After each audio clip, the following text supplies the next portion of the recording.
The delusion is real. This is Emma Stark, Creflo Dollar, and Paula White.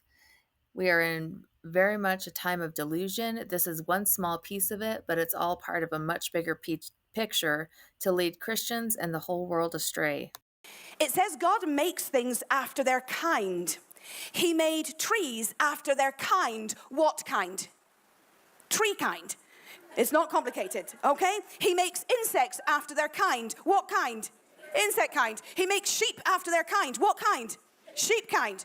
And God duplicates the DNA and the gene pool of heaven on the earth. And he says, ooh, that's good. And he ticks off the list. You see that bird? That's great. That bird on earth matches the bird in heaven.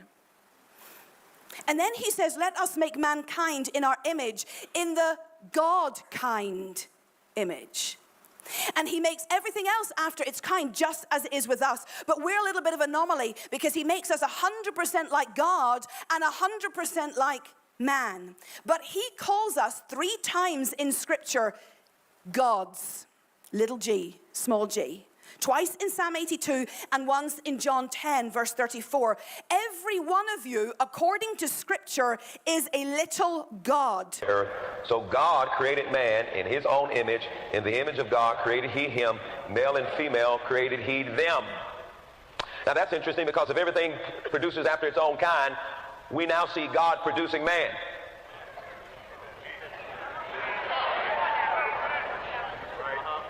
And if God now produces man, and everything produces after its own kind, if horses get together, they produce what? And if dogs get together, they produce what? If cats get together, they produce what?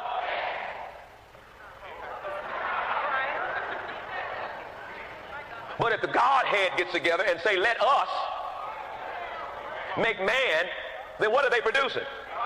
They're producing gods. Now, I got to hit this thing real hard in the very beginning because I ain't got time to go through all this. But I'm going to say to you right now, you are gods, little g. You are gods because you came from God and you are gods. You're not just human. The only human part about you is this physical body that you live in. Tap into who you really are. You know what the Bible calls you? It says you are little Elohim. You are a little God. Now, I'm not saying you are God. Don't get me on any flaky, but your spirit is God. God. And when you begin to understand that, now start wrapping that so you have in your heart, your mind, your soul, your will, your emotions, a memory of your future in the presence of God in worship. When his presence in there, then I am enlightened of who I really am, what I can really do, and what I really walk in.